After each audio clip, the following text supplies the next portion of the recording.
और ये परिस्थिति की कल्पना कभी ना भगत सिंह ने की थी, ना चंद्रशेखर ने की थी, ना ऊधम सिंह ने की थी, ना रानी झांसी लक्ष्मीबाई ने की थी, ना सचिंद्रनाथ सान्याल ने की थी, ना खुदीराम बोस ने की थी, जो 19 बरस की उम्र में फांसी के फंदे पर चढ़ गया।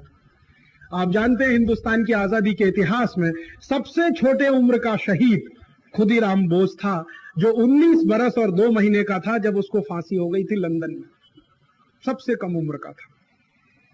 तो सबसे कम उम्र का खुदीराम रहा हो या सबसे अधिक उम्र का कोई दूसरा क्रांतिकारी, कभी किसी ने यह कल्पना नहीं की थी कि आजादी के बाद हिंदुस्तान ऐसे लोगों के हाथ में जाएगा जो देश को ही घुन की तरह से खा जाएंगे। ऐसी कल्पना किसी शहीद ने नहीं की थी। अगर की होती तो आजादी के लिए लड़ाई नहीं लड़ी होती उन्होंने, जब उनको यही मालूम होता कि ऐसे लोगों के हाथ में देश जाने वाला है। आजादी के पहले के क्रांतिकारी देश की आजादी के लिए अपना घर दान देते थे, अपना जीवन दान देते थे, अपनी पत्नी को कुर्बान किया, अपने बच्चों को कुर्बान किया।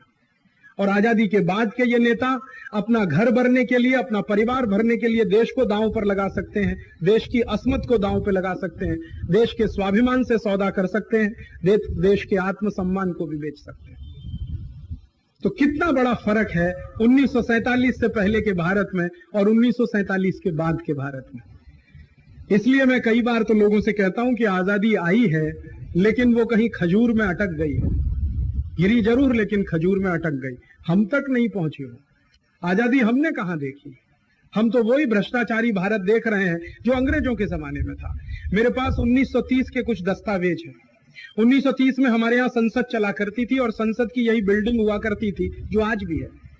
1930 के दस्तावेज हैं जिसमें भारत सरकार ने बजट पेश किया। भारत सरकार माने अंग्रेजों की सरकार। तो अंग्रेजों का वायसराय बजट पेश कर रहा है। 1930 की घटना बता रहा हूं आपको। 27 फरवरी 1930 का दिन संसद में बजट पेश किया जा रहा है। तो बजट क्या है वो आपको बताता हूं। 130 करोड़ रुपए का बजट है। आप जरा ध्यान से सुनना, 1930 के आंकड़े हैं। 130 करोड़ रुपए का टोटल बजट है, जिसमें से 110 करोड़ रुपया पगार का खर्चा है। 1930 की बात बताता हूं यार।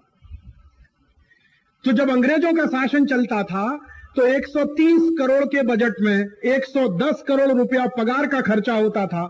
अब काले अंग्रेजों का शासन चलता है, आप देख लो 3.5 लाख करोड़ के बजट में या 3,80,000 करोड़ के बजट में 80% खर्चा पगार या है। जरा इसकी कुछ इंक्वायरी किया जाए। मैंने कहा क्या करना है कि कलेक्टर से मिलते हैं। मैंने कहा चलो, तो कलेक्टर के पास में गया, मेरे साथ मेरा एक पत्रकार मित्र। तो कलेक्टर को हमने सीधे एक प्रश्न किया। मैंने कहा ये 3 लाख रुपए का अनुदान राशि देने के लिए जो कार्यक्रम आपने आयोजित किया जिसमें मुख्यमंत्री आए, इस आयोजन का खर्चा कितना हुआ? तो उसने कहा आप क्यों पूछ रहे हैं? मैंने कहा भाई मैं भारत का नागरिक हूं, सरकार को टैक्स देता हूं, ये जानने का मेरा प्राथमिक अधिकार है। और अगर आप बताते हो तो ठीक है, नहीं तो हाई कोर्ट की मदद से मैं पूछ लूंगा ये आपसे। हाई कोर्ट में एक पब्लिक इंटरेस्ट पिटीशन लगाऊंगा। राइट टू इंफॉर्मेशन मेरा फंडामेंटल राइट है और मैं ले लूंगा आपसे। तब क्या होगा? बदनामी होगी, किरकिरी होगी। ऐसे ही बता दो। तब उसने कहा कि देखिए 3 लाख रुपए का अनुदान राशि देने के लिए जो कार्यक्रम आयोजित हुआ है इसमें 27 लाख रुपए खर्च हो गया। ऐसे हिंदुस्तान में पैसा खर्च होता है। इसलिए ये देश गरीब है। देश इसलिए गरीब नहीं है कि हमारी जनसंख्या बढ़ गई है।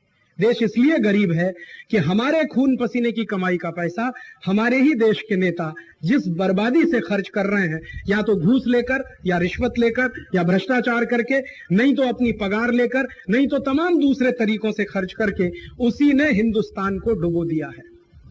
आप शायद जानकर हैरान हो जाएंगे, भारत देश की सरकार दुनिया में ऐसी सरकार है जिसकी आमदनी उसके खर्चे से बहुत कम है।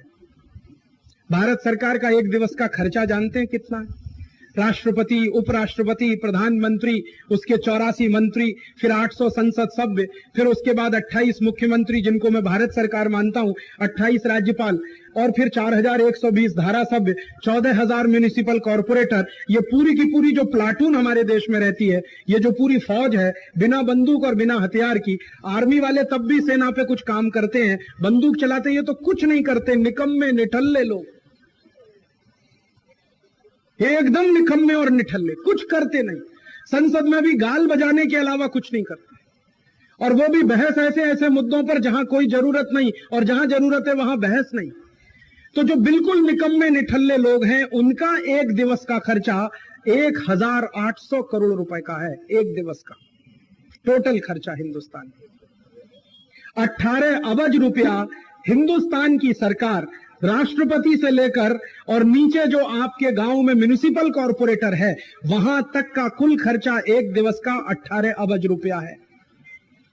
माने देश की व्यवस्था को चलाने के लिए जो नेताओं को हमने नियुक्त किया है वो एक दिवस में 1800 करोड़ खर्च करते हैं। एक साल में कितना करते होंगे?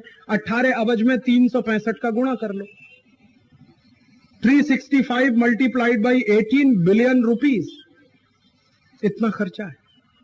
और यह खर्चा कौन देता है? आप देते हो, मैं देता हूं। आप कल्पना करो कि हिंदुस्तान की व्यवस्था चलाने का खर्च वैसा ही हो जैसे फिलीपींस में है।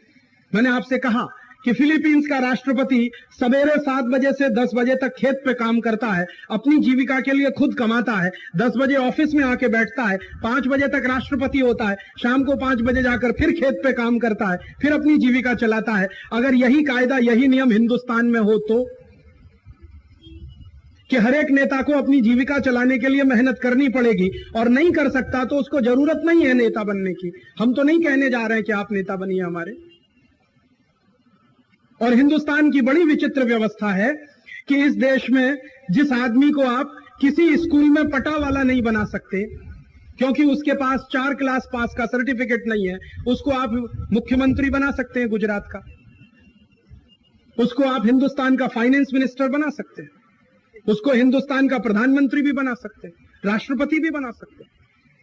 माने जिस आदमी में स्कूल के पटावाला होने की लायकियत नहीं है वो हिंदुस्तान का राष्ट्रपति हो सकता है। बड़ा विचित्र देश है ये। जो आदमी कहीं दुकान नहीं चला सकता, जिसने जिंदगी में कभी व्यापार नहीं किया, उसको आप व्यापार मंत्री बना सकते हैं। जिसको फाइनेंस का ABCD नहीं आता उसको फाइनेंस मिनिस्टर बना सकते हैं। जिसको कुछ नहीं आता उसको चीफ मिनिस्टर या प्राइम मिनिस्टर बना सकते हैं। बड़ा विचित्र देश है। दूसरों से हम बात करेंगे कि गुणवत्ता को देखना चाहिए, क्वालिटी को देखना चाहिए। मैं लोगों से जब चर्चा करता हूं कि स्वदेशी वस्तु को वापरो तो कहते हैं स्वदेशी वस्तु में क्वालिटी नहीं है। इन नेताओं में कौन सी क्वालिटी है जिनको आप सिर पे बिठा के रखते हैं? आप बताओ किसी एक में कोई क्वालिटी है? कौन सी ऐसी क्वालिटी है इनमें जिनको आप सिर पे बिठा के रखे हुए हैं, जिनके लिए 18 अरब रुपया रोज का आप अपने खून पसीने की कमाई में से खर्च कर रहे हैं? इतना सारा पैसा जो हम प्रशासन व्यवस्था पे खर्च करते हैं, अगर यही पैसा गरीबों पे खर्च करना हम शुरू करें, बेकारों की फौज पर खर्च करना शुरू करें, हिंदुस्तान की गरीबी बेकारी का प्रश्न 5 बरस में से मिट सकता है। मतलब क्या है? मैं कहना यह चाहता हूं कि हिंदुस्तान का ये जो राजतंत्र है या जिसको आप डेमोक्रेसी कहते हैं, ये गरीबी और बेकारी की जड़ है, ना कि हमारी जनसंख्या गरीबी और बेकारी की जड़। जनसंख्या को दोष मत दीजिए, लोगों को दोष मत दीजिए। व्यवस्था खराब है हमारी, लोग खराब नहीं है हमारे देश में। लोग तो इतने अच्छे हैं शायद ही दुनिया में कोई देश में मिले। इतने अच्छे लोग इस देश में, कभी भी टैक्स बढ़ जाए चूं नहीं करते, कभी भी बिजली का भाव बढ़ जाए चूं नहीं करते, कभी भी रोड टैक्स बढ़ गया चूं नहीं करते, और रोड टैक्स ऊपर से देते हैं और टोल टैक्स और देते हैं। बड़ा विचित्र है ये देश। मुंबई से आओ अहमदाबाद तक तो रास्ते भर में कितनी जगह आपको टोल देना पड़ेगा वो तो है ही, और रोड टैक्स और देना वो है अलग से। जब रोड टैक्स दे दिया फिर टोल टैक्स की क्या जरूरत है? रोड टैक्स अलग से दो, टोल टैक्स उसके ऊपर से दो, माने टैक्स के ऊपर टैक्स दो, फिर भी कोई चू नहीं करता, फिर भी कोई बगावत नहीं करता। इससे ज्यादा सीधे लोग दुनिया में कहां मिलेंगे? आप जरा बता दो मुझे। दुनिया का एक देश का नाम लेके दिखा दो जहां पर रोड टैक्स के ऊपर टोल टैक्स कोई लेके देख ले सरकार, चाहे वो फ्रांस हो, चाहे जर्मनी हो, चाहे ब्रिटेन हो, चाहे डेनमार्क हो, चाहे नॉर्वे हो, चाहे अमेरिका हो।